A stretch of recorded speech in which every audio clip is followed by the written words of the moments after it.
Bismillahirrahmanirrahim. Assalamualaikum warahmatullahi wabarakatuh. Pelajaran 1. Perkembangan agama Islam. Dalam tajuk perkembangan agama Islam terbahagi kepada 5 iaitu 1. Akidah, 2. Ibadah, 3. Akhlak, 4. Muamalat dan yang kelima perundangan. Maka video kali ini anak-anak akan mempelajari tajuk perkembangan agama Islam bahagian perundangan. Dalam perundangan, anak-anak akan mempelajari 5 subtopik: mukaddimah, langkah Rasulullah membentuk perlembagaan, kandungan piagam Madinah, prinsip penting perundangan Islam dan kesan perundangan Islam terhadap dakwah Islam. Perundangan. Perundangan Islam yang pertama dalam sejarah Islam bermula pada tahun pertama Hijrah. Perundangan Islam juga merupakan perlembagaan bertulis yang pertama di dunia dan dikenali sebagai Piagam Madinah. Semasa Rasulullah di Madinah, baginda telah menyatupadukan penduduk Madinah yang terdiri daripada kaum utama iaitu kaum Khazraj, Aus dan Yahudi.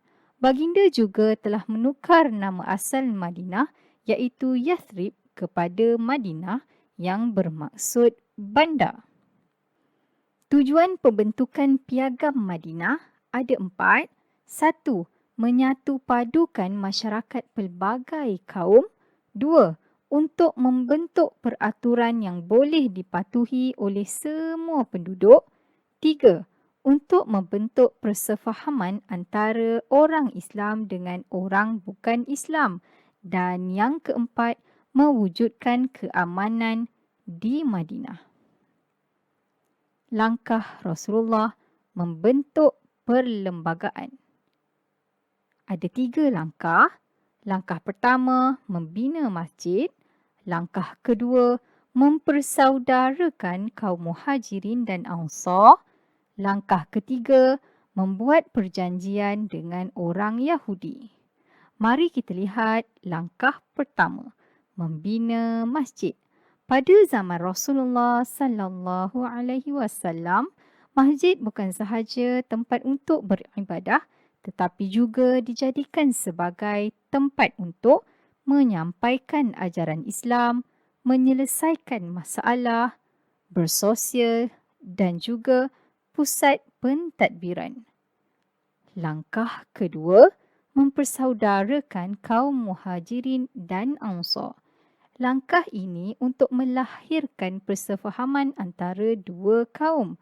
Secara tidak langsung membantu kaum Muhajirin memulakan kehidupan baru di Madinah dengan pertolongan kaum Ansar. Di samping itu, ia telah mengeratkan ukhuwah Islamiah dan memupuk sifat ikhlas berkorban kerana Allah. Langkah ketiga, membuat perjanjian dengan orang Yahudi. Rasulullah mengadakan perjanjian dengan orang Yahudi untuk bersama-sama mempertahankan keselamatan Madinah daripada ancaman luar dan memberi jaminan bahawa mereka tidak akan diperangi. Kandungan Piagam Madinah. 1. Rasulullah diakui sebagai ketua negara. 2. Bebas mengamalkan kepercayaan masing-masing. 3. Bersama-sama mempertahankan kota Madinah.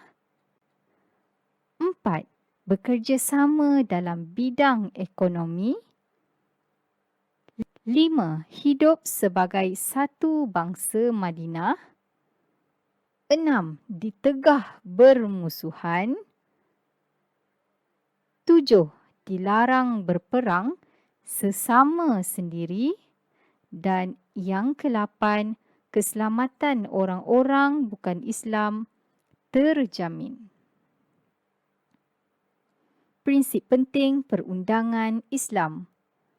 Pada peringkat awal hijrah Rasulullah sallallahu alaihi wasallam, baginda telah merangka dan menyusun Piagam Madinah sebagai satu perundangan untuk kepentingan umat dalam pembentukan negara Islam yang kukuh. Kebijaksanaan Rasulullah sallallahu alaihi wasallam dalam menyusun strategi ini patut dicontohi. Dakwah Islam semakin berkembang selepas wujudnya sistem perundangan Islam.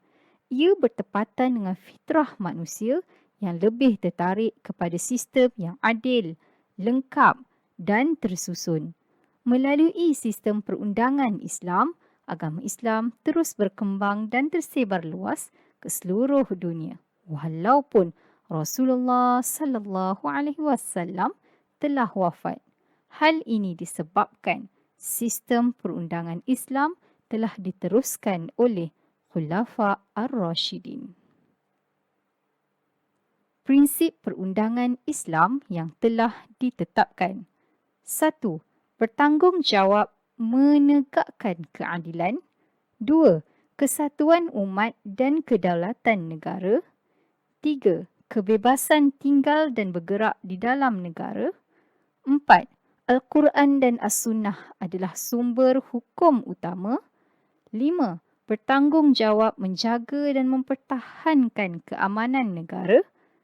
6. Menekankan hubungan yang baik dan saling membantu antara satu sama lain. 7.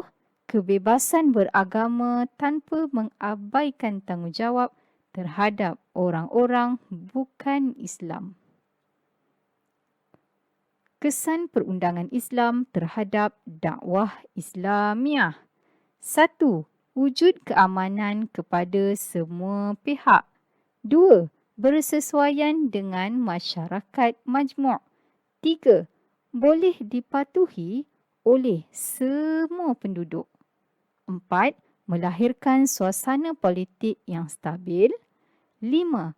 Wujud perdamaian dan terhapusnya permusuhan. 6. Menjadi panduan pemulihan kaum dan penduduk. 7. Dapat menyatupadukan masyarakat pelbagai kaum dan bangsa. 8. Wujud persefahaman antara penduduk Islam dengan penduduk bukan Islam. Bitaufiq wan najah.